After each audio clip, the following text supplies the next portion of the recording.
그것은 주께서 나를 끌어내사 내 대적으로 나를 인하여 기뻐하지 못하게 하심이니이다. 여호와 내 하나님이여 내가 주께 부르짖음에 나를 고치셨나이다. 여호와여 주께서 내 영혼을 음부에서 끌어내어 나를 살리사 무덤으로 내려가지 않게 하셨나이다. 주의 성도들아 여호와를 찬송하며 그 거룩한 이름에 감사할지어다. 그는 잠깐이요 그는 평생이로다. 저녁에는 구름이 기죽갈지라도 아침에는 기쁨이 오리로다. 내가 형통할 때에 말하기를 영광이 용치 아니하리라 하였도다. 여호와께서 주의 은혜로 내 생을 깊게 쏘셨더니 주의 얼굴을 가리심에 내가 근심하였나이다. 여호와여 내가 주께 부르짖고 여호와께 간구하기를 내가 언덕에 내려갈 때에 나의 눈앞은 빛이 있으리요 아버지 지금과 주를 찬송하며 죄를 선포하리이다. 여호와여 그리스도 나를 강렬히 여기소서. 여호와여 나의 눈물자 주소서 하였다. 주께서 나의 생을 나의 쉼이 되게 하시며 나의 배우를 버티고 기쁨으로 뛰우셨나이다. 이는 잠잠치 아니하고 내 영광으로 주를 찬송케 하시니 여호와 나의 하나님이여 내가 영원히 감사하리이다. 인사하십니다. 오직 예수님 감사합니다. 우리는 성도가 감사해야 할 이유, 너무 이제 제목이 길어서 그렇지 영영이 감사해야 돼요. 사실 이제 맞는데 오늘 시편 30편 1절부터 12절까지 되었습니다. 이것은 다윗의 시인데요. 오늘 표제에 보면 이제 30편의 표제가 약간 좀 안 맞는 것 같습니다. 다윗의 시고 성전 낙성가였는데 사실 다윗은 성전을 건축하지 못했거든요. 성전을 건축할 마음은 있었지만 이제 그 모든 성전 건축의 자료와 준비는 다 예비해 놓았고 그 다음에 이제 그 성전을 어떻게 지을 것까지 이제 설계도까지도 만들어 놓았지만 하나님이 다윗이 성전을 짓는 것을 원하지 않으셨어요. 하나님의 성전은 하나님의 샬롬, 하나님의 평화가 이루어져야 되는데 다윗은 샬롬의 평화를 이룬 사람은 아니에요. 그는 어떻게 팍스의 평화를 이룬 사람입니다. 힘에 의해서 정복하고 대적들과 싸워 대적을 무찌르고 그래가지고 이제 이스라엘의 평화를 얻어온 사람이기 때문에 하나님의 참된 평화는 샬롬의 평화입니다. 우리가 말하는 영혼의 피스의 평화가 아니라 힘에 의해서 약한 자를 억눌리고 나보다 센 자를 무찔러가지고 내가 평화를 이루는 그런 평안이 아니라 우리의 내적에 솟아오는 이제 끊임이 없는 기쁨, 그 평화를 하나님이 원하시기 때문에 하나님의 성전은 그러한 곳으로서의 전당이고 또 그러한 은혜가 있어야 돼요. 그래서 다윗이 성전을 지은 것을 하나님께서 허락하지 않으시고 내 아들 이제 솔로몬에게 의해서 성전을 짓게 하리라. 솔로몬이 성전을 지었습니다. 그런데 이제 후대에 이스라엘 백성들이 성전에 올라갈 때에 그 성전을 짓고 기쁨으로 이 노래를 부르고 또 찬양을 해서 성전 낙성가라라는 이름을 지어놓은 것 같습니다. 아무튼 이제 이 오늘 다윗의 시편에는 크게는 두 가지를 이야기하고 있어요. 다윗이 일생 동안에 다윗은 그 전사입니다. 또 이제 그 적당한 어떤 전사가 아니라 전무후무한 전사예요. 대정복자예요. 가는 곳마다 싸워 승리하게 하시고 하나님이 이기게 하시고 그래서 대적들을 무찌르고 승리하는 역사를 다윗이 이루어갑니다. 그래서 다윗이 하나님께 이제 일평생 하나님이 자기를 지켜주시고 보호하시고 또 건져주시고 축복하신 그 은혜에 대한 찬양의 감사 찬양신데 근데 크게 두 가지입니다. 하나는 원수 앞에서 구원을 허락하시고 승리케 하셔서 그 승리로 끝나는 게 아니에요. 그 승리로 말미암아 하나님께 영광을 돌릴 수 있게 하셔서 그 감사합니다. 그 다음에 또 하나는 자기가 살아오는 동안에 사실 크게 드러난 죄는 하나밖에 없어요. 이제 우리아의 아내 바세바를 간음하고 아기를 갖게 하고 그 우리아를 죽이고 그 여자를 자기 아내로 취하는 거예요. 이게 이렇게 묶어서 하나인데 그는 그렇게 고백하지 않습니다. 나에게도 적은 죄가 끊임없이 있었다는 거예요. 여러분 다윗이 나중에 그 자기의 인생을 정리할 때에 솔로몬 어린 그 20세 20세, 21세에 솔로몬에게 이제 기름을 부어 왕을 삼고 솔로몬에게 부탁하는 게 있어요. 그 중에 첫째가 뭐냐면, 여러분 이걸 꼭 기억해요. 요압이 편안하게 음부해가지고 못하게 해요. 그러니까 요압과 그의 형제들의 그 세력 때문에 내가 이 나라를 정말 온전히 통치해 나가지 못했다라는 고백을 드려요. 이제 사실은 그때 당시에 왕들은 절대적인 권력 아닙니까? 이제 북왕국과 이스라엘의 차이는, 북왕국 이스라엘도 왕들이 모반해가지고 왕을 죽이는데, 북왕국은 이제 모반을 한 자가 왕으로 등극을 해요. 북왕국은. 그러나 이제 남왕국 유다에도 다윗에게 하나님께 다윗 언약을 세우고 다윗의 아들들이 왕을 이어나가는데, 거기도 모반에서 왕을 죽이는 때가 있어요. 그렇지만 유다의 나라는 모반한 자가 왕이 올라가질 않아요. 그 아들을 세워서 왕으로 세워줘요. 그러니까 하나님의 언약과 약속을 이루어가는 역사가 나타나요. 근데 왕은 이제 결국은 죽임을 당하는 왕은 무슨 하나님 앞에 범죄함과 이제 백성들을 편안하게 안 한 것 때문에 문제는 있지만, 온전히 백성들을 이끌어 나가는 왕은 없어요. 그러니까 이제 그런 것 때문에 내가 누구에 대한 미움이 생기지 않겠어요? 저 요압과 저 형제들만 없으면 좀 이 나라를 하나님이 기뻐하시는 온전한 나라로 내가 만들어갈 수 있는데, 저 녀석 때문에 어떻게 못하는 거예요. 근데 요압과 그의 형제만 제거하면 괜찮을 것 같은데, 그를 추종하는 세력들이 또 굉장히 큰 거예요. 여러분, 우리나라 이제 2조 500년 동안에 이 나라의 왕들에 일어난 숱한 사건들을 우리가 보지 않습니까? 그러니까 사람이 살아가는 사회는 대한민국이나 이스라엘이나 미국이나 소련이나 일본이나 중국이나 똑같다니까요. 동일한 거예요. 그래서 제일 가슴이 아픈 거는, 왕이 옹립이 되고 나면 왕이 자기의 형제를 다 제거시키잖아요. 왜? 언제든지 모반할 수 있는 가능성이 있는 거예요. 왜냐면 내 형제들은 이제 반란을 일으키고 반역을 일으킬 마음이 없다라고 할지라도 그 주변에서 그를 충동하는 세력들이 항상 존재되게 있어요. 가장 심한 것이 외척입니다. 그러니까 이제 왜? 자기가 권력을 얻고 득세하려고. 그러니까 그런 것들을 어떻게 해요? 미연에 방지하는 방법이 죽이는 거예요. 잔인한. 근데 사실은 왕의 입장에서는 죽이려고 하는 마음이 없어요. 그런데 누가 죽이게 만드냐? 왕을 시위하는 군신들이 계속 죽이게 하는. 그러니까 결국은 제거할 수밖에 없는 상황입니다. 그게 인간이 이루는 평화예요. 그 평화는 참된 평화가 아니에요. 나의 정적을 죽이고 피값으로 말려고 이런 평화인데, 늘 불안해. 언제 내 주변에 나를 반역해서 나를 죽일까라고 하는 두려움들이 상존하고 있는 거예요. 거기서 뭐가 나오는 겁니까? 불신이 생긴, 사람에 대한 믿음과 신뢰가 없는 거예요. 그러니까 이제 나에게 가까이 오는 사람이 한편에 굉장히 좋은 것 같은데, 이게 불안한 거예요. 제가 세력을 얻게 되면 그것도 제거시켜야 돼요.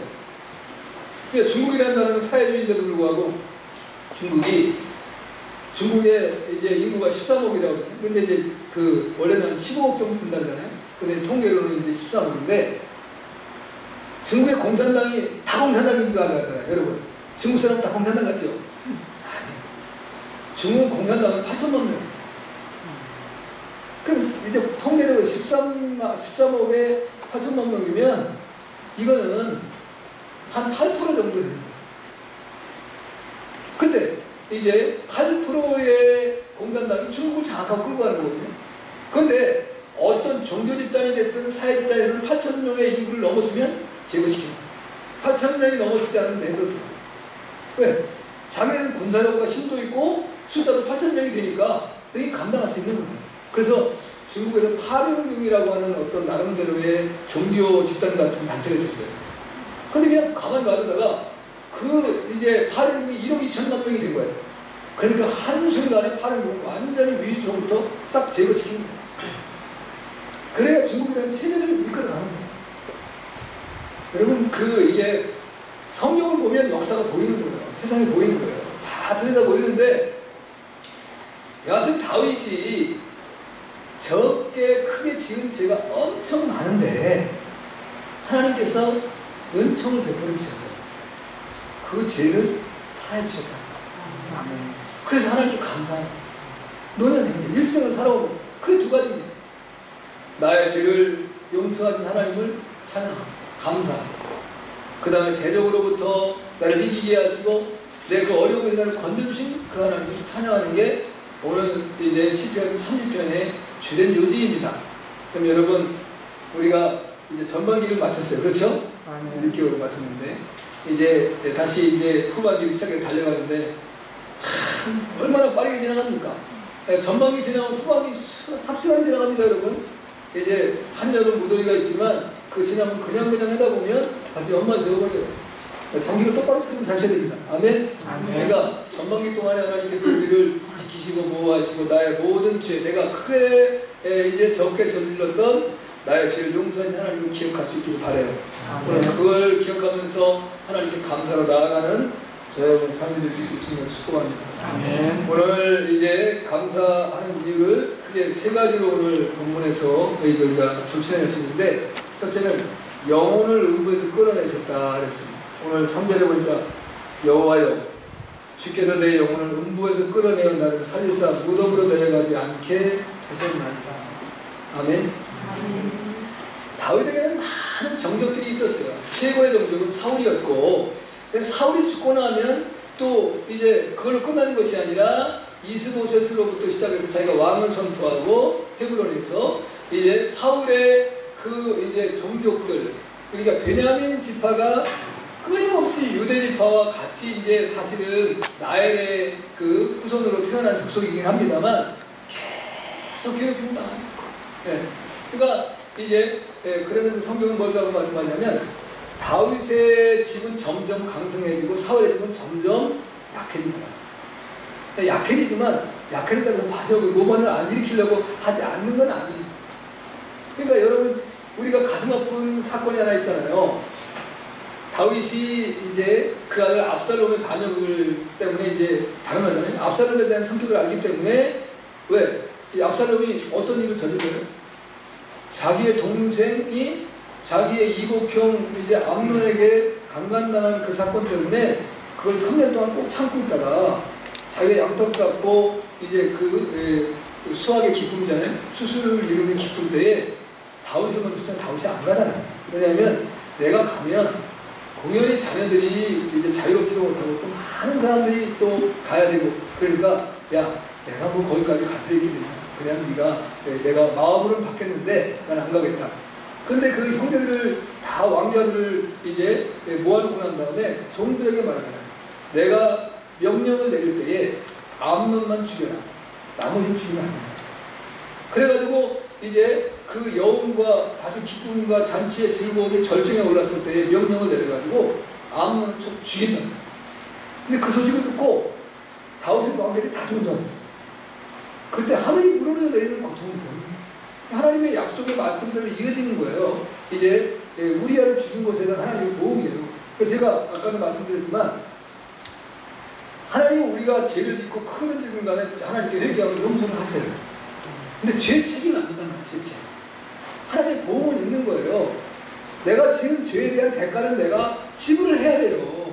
우리가 이제 이 우리나라는 증거 중심의 재판을 이제 벌려요. 그 재판에 가갖고 내가 해고를 해서 내가 이제 피고가 됐어요. 내가 이제 그 원고에게 내가 죄소를 당해가지고 끌려가는데 내가 죄를 진 게 확실해요. 근데 내가 초범이야. 그리고 정말 내가 나쁜 의도를 가지고 죄를 지지 않았어요. 그러면 이제 국가에서 나에게 뭐를 내려요? 실형을 내리는데 이제 이게 형벌 6개월에 집행유예 2년을 때려요. 그러면 내 죄를 용서를 하는 거예요.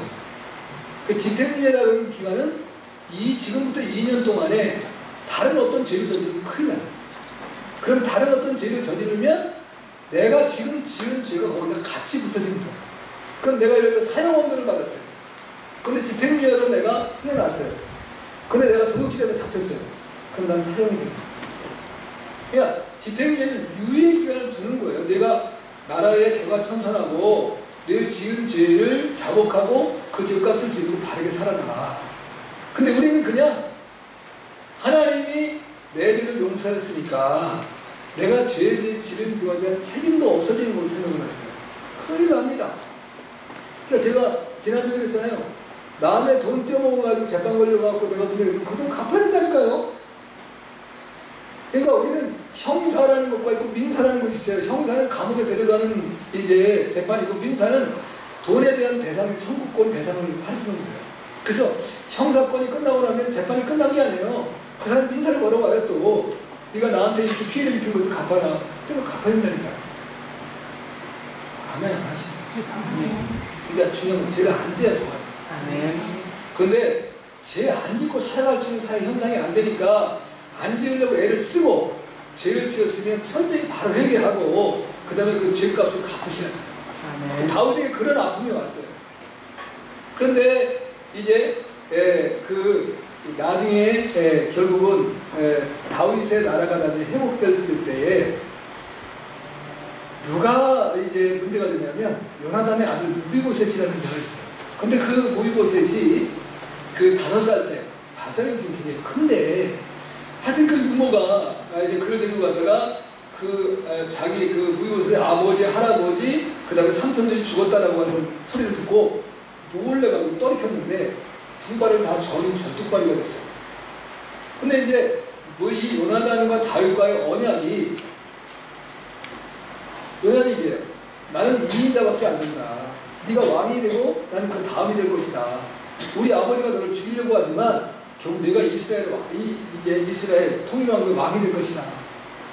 그러나 어떻게 되든지 간에 내 삶에 어떤 변화가 있고 내 삶에 어떤 변화가 있든지 간에 너희가 서로가 우리의 은혜를 기억하고 은혜를 저버리지 말자. 그래가지고 다윗이 이제 사울의 왕가에 누가 있는가를 물어요. 그랬더니 요나단의 아들 무비보셋이 있는데 절름발입니다.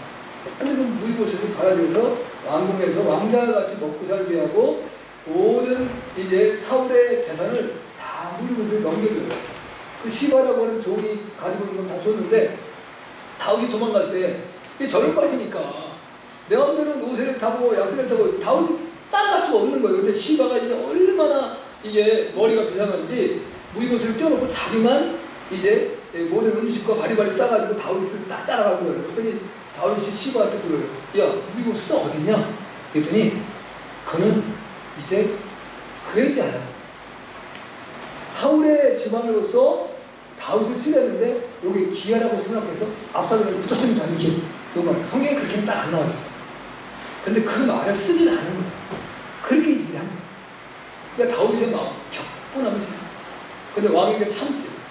그 돌아왔는데 그때부터 무비보셋은 머리도 깎지 않고 수염도 깎지 않고 옷도 갈아입지 않고 다윗이 돌아오길 기대하고 기도해요. 다윗이 돌아왔어요. 그때 그 깨재재한 거지같이 하고 다윗을 찾아갔더니 다윗이 승질이 나는 거예요. 깔끔하게 와가지고 오지도 않고 저렇게 와갖고 성질 나가지고 너 말이야! 어째 너 나를 따라오지 않았냐? 그랬더니 자기가 그때 자기 가만히 있어야 되는데 이 가만히 있어도 자기 변해줄 사람이 없어요. 그러니까 자기의 처지를 말했더니 내가 아직도 변명할 게 있느냐? 라는 말. 다윗이 보니까 내가 착각을 한 거예요. 착각을 했지만 그래도 다윗의 마음에 사울의 집안에서 반역을 일으킬 수 있을 가능성이 있다는 생각을 지워보지 못하는 거예요. 그 인간의 죄성이에요. 그래서 뭐라고 하냐면 그러면 내 재산을 시바와 반반 나눠라. 그러니까 그때 무비보셋의 진심이 뭐예요? 우리는 이걸 봐요. 무비보셋이 이렇게 말합니다. 다 시바에게 주셔서 나는 왕이 무사히 돌아오는 것으로 만족합니다. 이게 무비보셋의 진심이야. 그런데 다윗은 왕이 돼가지고 쫄짱과 같이 그거를 못 이기는 거야. 그런데 여기 다윗을 참만할 수가 없는 거예요. 왜? 인간에는 그런 재성이 다 있어요. 그리고 우리의 뭐 내면을 들여다보자는 말이죠. 우리도 마찬가지인 거예요. 그러한 부정한 인생을 하나님이 대대에서 건지시고 영혼을 음부에서 건지시고 무덤으로 내려가는 게 지켜주면 너무 감사해요. 할렐루야. 그러니까 저나 여러분이나 다윗의 이런 고백들을 보면서 내 영혼을 구원하신 하나님을 찬양해. 감사해. 하나님, 지난 6개월 동안 내가 숱한 죄악, 어리석음, 내 마음에 때로는 부부간에도 부부의 마음을, 남편의 마음을 이해를 못할 때는 아내가 남편을 오해하잖아요. 그래서 아이고 쫄짱 맞았다. 저렇게 사나 인간, 내가 널 믿고 인생을 사냐? 말은 아니면 속으로. 그 다음에 이제 아내의 그 아픈 마음을 헤아리지 못하고 남편이 돼가지고, 아니 매일같이 돈 벌어다 주니까 집에 집구석에서 하는 것도 없으면서 도대체 정말 나를 기쁘게 하는 일이 하나 없어. 말을 못했지만 속으로. 그런 우리들이 죄악들이 있어요. 이 아픔들이 있어요. 그런데도 하나님께서 나를 버리지 아니하시고, 아멘. 나를 사랑하시고 나를 여기까지 인도해 주시고, 아멘. 너무 감사해요. 아멘. 아멘. 그럼 하나님 앞에 감사하세요. 아멘. 하나님밖에 없어요. 여러분 405장이라는 찬송가는 Amazing Grace, 이건 놀라운 이제 하나님의 은혜예요. 그게 존 뉴턴이라고 하는 분이 이제 작사를 하신 건데, 이분이 지중해에서 유럽으로 노예 상선을 운영하는 거예요. 이제 아프리카 지역에서 노예를 잡으려고 하는 거예요. 아버지가 노예 상선을 했기 때문에 자기도 선장이 됐어요. 그래 아버지 하는 걸 따라서 하는 거예요. 그러니까 흑인들은 그렇게 되고 살아야 되는 걸로 생각한 거예요. 그들의 인권과 그들의 생명이 소중한 걸 깨닫지 못한 거예요. 미국이 남북전쟁이 일어나서 에브라함 링컨이 이제 북군이 결국 승리를 해서 남군이 패배를 하고 이제 흑인과 백인의 그 인종차별을 무너뜨리지만 지금 인종차별이 없어졌어요? 안 없어졌어요. 겉으로만 없어진 거예요. 지난번에 백인 21살이 먹은 애들이잖아요, 애들. 근데 흑인의 교회에 들어가서 목사님과 성도들 그냥 총으로 그냥 난사해서 죽였잖아요. 이게 안 끝나요. 제가, 저 선배가 졸업한 약 한 10년 정도 선배인데, 그때 당시 이제 군대를 갔다 와서 그 얘기를 하더라고요. 이분이 이제 카투샤였던 것 같아요. 근데 그 카투샤는 이제 미군 부대에서 근무를 하는 건데, 미군들 연관급만 되잖아요. 지금은 이제 달라졌겠죠. 그러면은 이게 밥을 먹다 흑인 장교 연관이 딱 들어오면 탁 놓고 나가버린 거야. 내가 그 얘기 듣고 나서, 야, 저런 미국이 어떻게 세계에서 1국가로 존재하는가. 무서운 거예요, 인종차별이라는 것이. 이게. 그러니까 이제 이 존 뉴턴이 아버지를 따라서 그런 짓을 했어. 그런데 기쁨이 없어. 돈은 벌고 이런 일을 하는데 기쁨과 감사가 없는 마음. 그러다가 이가 이제 토마스 아 캠피스의 그리스도를 본받아. 토마스 아 캠피스는 캐톨릭 신학을 이제 만드신 분이에요. 토마스 아퀴나스가. 근데 토마스 아 캠피스가 그리스도를 본받아라고 하는 중요하지. 성경은 아니지만 그리스도를 꼭 읽어야 될 책이에요. 이걸 읽고서 은혜를 받아요. 그리고 그때부터 어머니의 기도 소리와 찬송 소리가 들리는 거예요. 여러분, 우리가요, 한 집에 살아도요, 내가 관심이 없으면 다른 사람이 뭘 하는지를 몰라요. 그냥 내 것만 알고 살아가는 거예요. 네. 그리고 난 다음에 얘가 회개하고 돌이켜서 목사님이 되셨어요. 그리고 이 어메이징 그레이스라는 작품, 세계 모든 사람들 감동시키고 눈물을 흘린 거예요. 이 찬양. 내가 지나간 날에 나의 죄악에 대해서 이제 너무 신경 쓰지 마세요. 예수님 믿기 전에 모든 죄는 죄책을 하나님 묻지 않습니다. 예수님을 믿는 순간에 보혈의 능력으로 우리의 죄가 깨끗이 씻긴 거예요. 단지 우리 죄책이 남는 것은 예수님을 믿고 나와서 짓는 죄, 그 죄에 대한 죄책은 남아요. 회개하세요. 그건 내가 감당해야 되는 문제예요. 왜 다윗은 그러냐? 유대인들은 대중구원이에요. 유대인들은 어머니 뱃속에 이제 정자가 남자의 청산되는 순간부터 그들은 구원받았어요. 하나님 은혜를 입고, 우리는 내가 예수를 영접해야 구원받는 그 차이가 있는 거예요. 그러니까 유대인들은 죄를 지으면 그 죄책이 다 남는 거예요. 여러분, 내 영혼을 구원하신 하나님을 감사하고 찬양할 수 있기를 주님을 축복합니다. 아멘. 두 번째는 노염은 잠깐이요 은총은 평생이라 그랬습니다. 5절에 보니까 그 노염은 잠깐이요 그 은총은 평생이다. 저녁에 울음이 기초까지 아침에 기쁜 거다. 여러분 이걸 기억해요. 저녁에는 울음이 나를 우는 건 뭐예요? 이건 회개하고 막 눈물을 흘릴 수밖에 없는 거예요. 내가 가슴을 치면서 내가 오늘도 잘못 살았구나. 이렇게 살면 안 되는데 내가 이렇게 해서는 안 되는 거예요. 그런데 아침이 되면 기쁨과 즐거움과 환희가 넘치는 거예요. 그러니까 여기서 은총이라고 하는 이 말을 기억해야 되는데 이 은총이라는 것은 용서라는 거예요. 다른 말로 회개. 내게 회개할 수 있는 은혜를 하나님 주셨다. 우리에게 받은 은혜 중에 가장 큰 은혜는 회개입니다. 우리 이제 이 세상의 사람들은 뉘우침이 있습니다. 내가 사람을 저지르면요, 그러면 안 되는 거야. 이런 생각을 가져요. 내가 그때 잘못한 거야. 근데 회개할 줄 몰라. 근데 우리 하나님의 거룩한 백성들에게만 하나님의 은총과 은혜를 주신 것이 회개예요. 그러니까 우리를 회개할 수 있도록 인도하신 하나님의 은혜가 너무 감사한 거예요. 하나님이 회개하면 용서해 주시고. 할렐루야. 그러니까 이제 다윗은 밧세바와 저지른 그 간음에 대한 것이 견딜 수 없어요.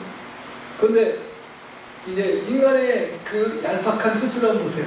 그걸 감추려고 이제 밧세바가 내가 임신했습니다. 그 얘기를 이제 다윗이 듣고 나니까 아이고 어떻게 해야 되나? 어떻게 해야 되나? 머리를 쓰니까 이제 이건 누구한테 말할 수가 없는 거예요. 그렇죠? 신하들한테 물을 수도 있는 것이 안 되고 자기 혼자 해결해야 되는데 그러면 그 신랑을 들여다가 부인과 합방을 시키고 나면 이게 내가 아기를 갖게 한 것이 살짝 넘어갈 수 있겠구나. 이런 얄팍한 끼를 해요. 인간들은 끊임없이 잔머리 굴고 살아가는 거예요. 네, 하여튼 어떻게 해야 되는지 걸릴 때 걸리더라도 걸리기까지는 하여튼 머리를 써요. 여러분의 자녀들이 여러분 혹시라도 이제 여러분 자녀들이 술 쓰는 거 다 아시죠? 부모님이 다 뻔히 알고 있는데 얘들이 술을 써요. 그럼 부모가 누구 닮아서 그렇겠냐? 아니 지혜이 닮았겠지. 그러니까 참자. 그래 참아주는 것 뿐이지 모르는 게 아니에요. 내가 우리 엄마 아빠 잘 속였다. 알고 있다니까. 미리 자수해서 막내잖아. 그게 지금. 그런데 하여튼 머리를 써요. 근데 어머니가 참는 거야. 아버지가 참는 거야. 나도 그랬습니다. 그래, 너 때 뭐 어떻게 했느냐. 근데 자식은 크면 알아 이제. 그때 엄마 아빠가 알고 참아주신 거야. 그래서 이제 눈물이 나는 거야. 내가 왜 속을 쓰겠지? 내가 바르게 살았어야 돼. 그리고 이제 철이 쫙 들라고 하는 거예요. 군대 가면 철든다는 거예요? 철은? 뭐가 들어요? 제대하면 2개월도 안 돼. 민간이 금방 된다니까. 그런 정신 싹 달아나요. 방법은 성령 받는 것밖에 없어. 할렐루야. 하나님의 성령이 우리의 감동에 와야 내가 철이 드는 거야. 그 이전에 철 안 돼. 자, 여러분, 다윗은 그렇게 머리를 쓰지만 결국 하나님께서 누구를 보내요? 나단 선지자를 보내요. 그래서 내 이제 얄팍한 꾀가 하나님과 통하지 않는 거라는 걸 깨닫게 돼요. 그래서 그가 시편에서 고백하는 게 뭐냐면 내가 하나님의 낯을 피해서 어디로 도망가요? 하늘 끝으로 도망가요. 거기 하나님께서 거기야 설마 모르시겠지. 그 다음에 바다 끝, 땅 끝까지 도망가는데 그래도 하나님이 거기 계시더래요. 그래서 무릎을 꿇고 회개를 하는데 밤이 맞도록 눈물을 흘려서 회개해가지고 요가 떴다고 표현했어요. 그랬더니 그 밤이라고 찬란한 여명의 비침에 아침이 오니까 기쁨과 즐거움과 환희가 콱 물려. 할렐루야. 하나님 용서하세요. 여러분, 우리가 인생에서 정말 기쁨과 환희를 느낄 때가 언제입니까? 내가 하나님께 회개했는데 하나님께서 그 회개를 받아주신 그 감동이 내게 오는 거예요. 그때는 내가 그대로 내가 뭐 바뀐 게 없어요. 그렇다고 내가 뭐 젊어진 것도 아니고 뭐 내가 이제 무슨 뭐 슈퍼맨 또는 뭐 원더우먼이 된 것도 아니야. 그런데 선한을 얻은 것보다 더 큰 기쁨이 내게 팍 할렐루야. 체험한 사람은 아니고요. 그런 은혜가 있어요. 당신들은 그걸 경험해. 그러니까 그 하나님이 너무 감사합니다. 생각하면 할수록 그 하나님 감사를 드리지 않고 견딜 수가 없어요. 너무 좋으신 하나님. 너무 놀라우신 하나님. 네. 사실 다윗이 누구요? 베들레헴의 2세의 막내 아들로 목동으로 보잘것없는 자예요. 형들이 깔고 무시하고 이제 아버지도 그래봐야 자식 중에 그 중에 하나 이제 누군가 다윗의 아들 중에 하나가 죽었을 것으로 이해하는데 2세의 아들에 정확히 나왔지만 다윗의 아들 2세의 아들을 말할 때 7명이 나오고 8명이 나오거든요. 8명이 있었는데 하나 거리 나면 그 아들 안 치잖아요. 그러니까 이게 말을째 아들인데 8째 아들인데 아버지가 기억을 못한다니까. 하나님이 사무엘 3절에 보세요. 2세의 아들 중에 이제 기름을 부어 예선에서 왕으로 삼아라. 내가 사울이 나를 자기의 등 뒤로 버렸기 때문에 나도 사울을 버리구나. 하나님은 우리를 먼저 버리시진 않아요. 내가 하나님 버려야 하나님 나를 버리시는 거지. 그러니까 여러분이 꼭 놓치지 않고 살아갈 것은 내가 지금 기회가 있는 것은 내가 좀 죄악 가운데 있다고 할지라도 내가 하나님을 떠나고 버리지 않으면 하나님 나를 절대로 안 버리십니다. 아멘. 아멘. 근데 내가 이제 하나님을 저버리면 하나님도 그때 날 버리는 거예요. 그러니까 이제 이미 버림받고 난다면 다시는 기회가 없어요. 하나님을 믿고 하나님의 백성이 됐는데 하나님을 버려서 내가 마귀의 자식이 되잖아요. 그때는 아무리 뉘우치고 돌아도 하나님은 안 받아주십니다. 그럼 그게 무서운 거예요. 근데 이제 내가 버리지 않으면 하나님 안 버리세요. 그러니까 이제 그 2세의 아들 중에 예수님에서 기름을 붓게 만드는데 큰아들 이제 엘리야가 있다 보니까 이게 너무 중수해요. 기름 부으니까 아니다. 걔도 아니다. 근데 2세에게 다른 사람은 없냐? 그러니까 기억이 안 난다. 잘 생각해봐. 그랬더니 하나 있긴 있는데 걔는 아닐 것 같아. 그러니까 그 목장에서 양을 치는데 깨세세 하고 키도 쬐만하고 볼 일도 없고 그런데 데리고 가보라. 하나님이 걔는 기름을 부여. 사무엘이 봐도 아닌 것 같아요. 하나님이 뭐라고 말씀하냐면 너희는 외모를 보지만 나는 중심을 본다. 얼마나 놀라게 하는 거야. 그래서 키 큰 사람이 최고가 아니에요. 인물 잘생긴 사람이 최고가 아니에요. 그 중심이 바로 선 사람이 최고예요. 아멘. 그러니까 여러분이 늘 그걸 놓치시면 안 돼요. 네, 내가 돈 많은 사람이 최고가 아니라니까요. 대통령이 최고가 아니라니까요. 중심이 올바른 사람이 최고예요. 네, 하나님 그 사람을 쓰십니다. 그 다윗이 하나님 앞에 쓰임받는 그 사도행전에서 이렇게 말씀하잖아요. 내가 2세의 아들 다윗을 보니 내 마음에 합한 자라. 그 누구에도 하나님 그 말씀 안 하세요. 다윗에게만 그 말씀 하셨어요. 내가 그 다윗을 보니 내 마음에 합한 자라. 여러분 이 땅에서 여러분의 마음에 합한 사람 한 사람 있으면 얼마나 행복하겠어요. 여러분의 마음에 합한 사람이 있습니까? 어렵습니다. 나도 내가 내 마음에 합하지 않아. 이게 도대체 누가 내 마음에 합한 사람이 되겠어요. 네? 근데 여러분 마음에 합한 사람 한 사람이 있으면 여러분 천하를 얻은 거예요. 할렐루야. 부부간에 그런 은혜가 있길 주님을 축복합니다. 하나님 회개할 때에 우리를 이제 용서하신다는 그 용서가 하나님이 나를 용서해 주시는 그 은혜가 하나님 감사하는 일입니다. 마지막으로 하나 더 보면 기쁨으로 띠를 띄워주신 하나님이십니다. 오늘 11절에 보니까 주께서 나의 슬픔을 변하여 춤이 되게 하시며 나의 배옷을 벗기고 기쁨으로 띠우셨나이다. 이게 이제 이 말씀에 보면 기쁨이라는 말씀은 환희라는 말씀입니다. 이제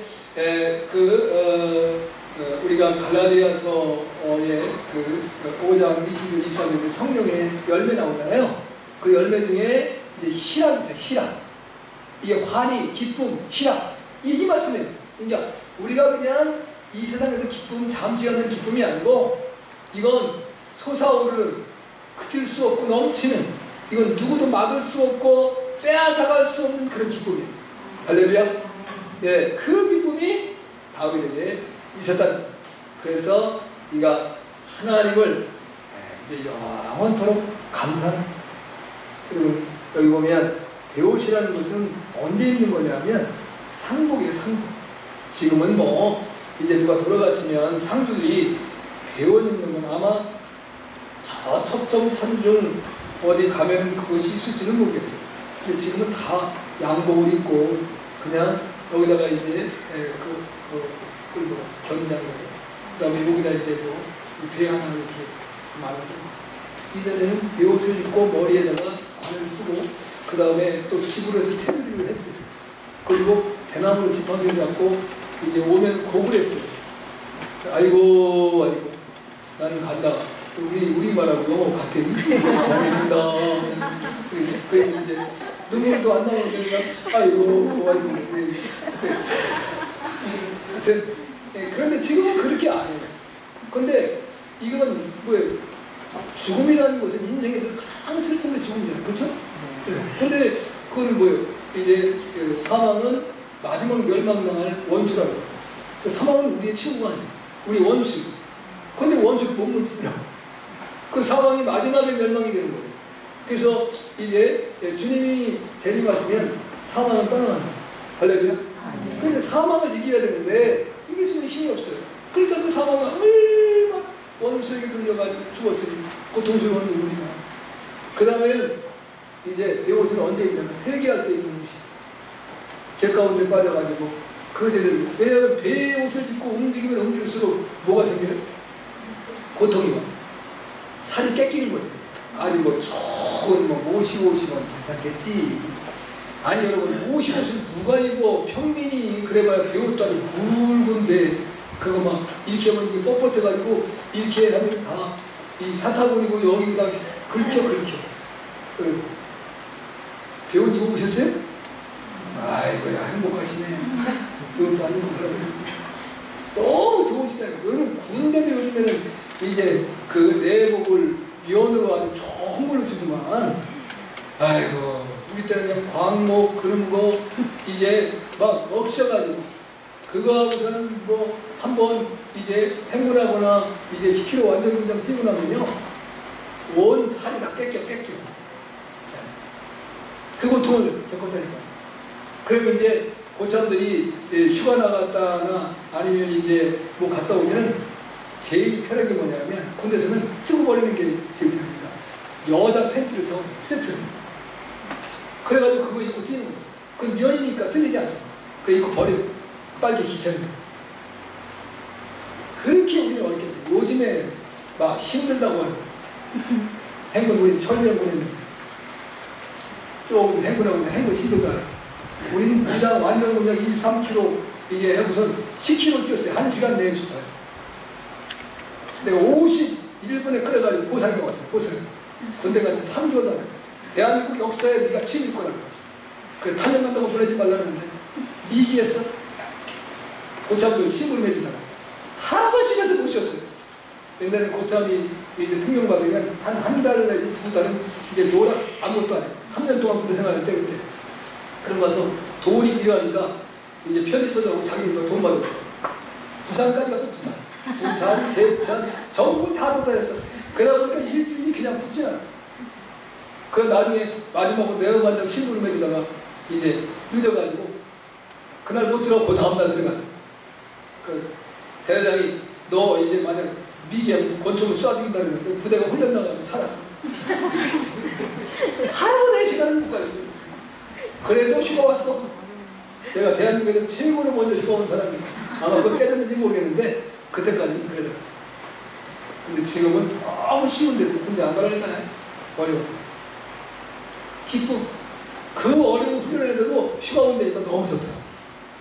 51분에 끊었을 때요. 죽는 것 같아요. 죽는 거.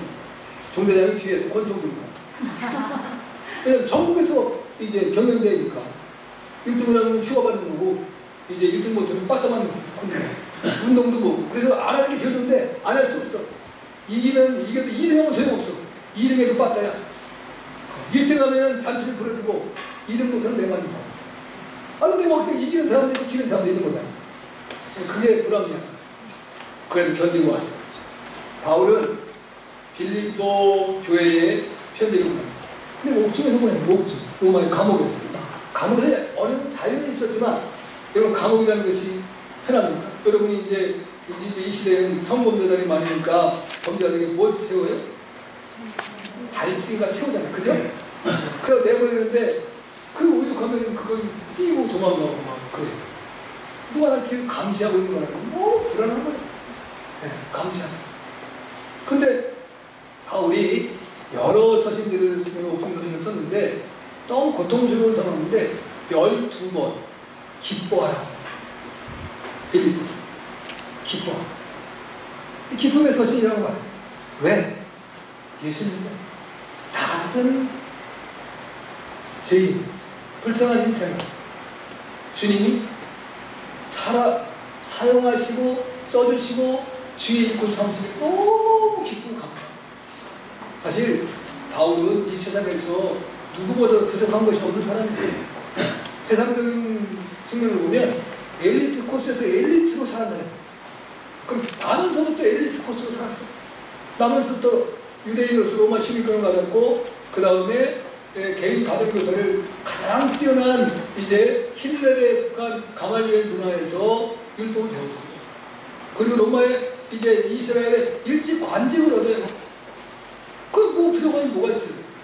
최고야 최고. 항상. 그런데 예수님을 만나고 난 이후에 내가 알고 있는 다 배설물보다 못하다.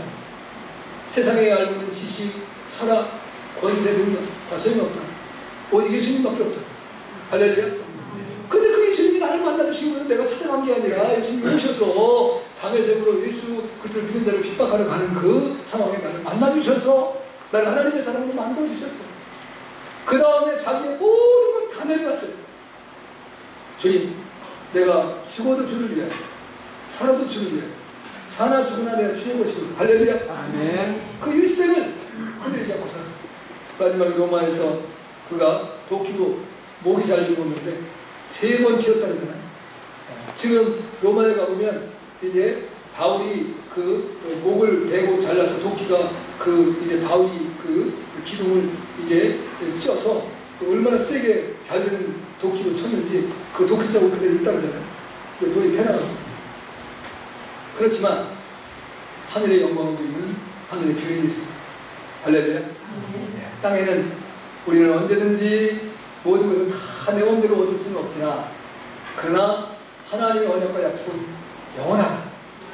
그 다윗은 이제 그 놀라운 은총을 나의 일생에 허락하시고 하나님이 언약하시고 약속하신 대로 나의 이제 아들을 통해서 또다시 이 왕위를 얻게 하시고 하나님의 영광을 이어갈 수 있는 축복이 너무도 감사해서 제가 감사를 드립니다.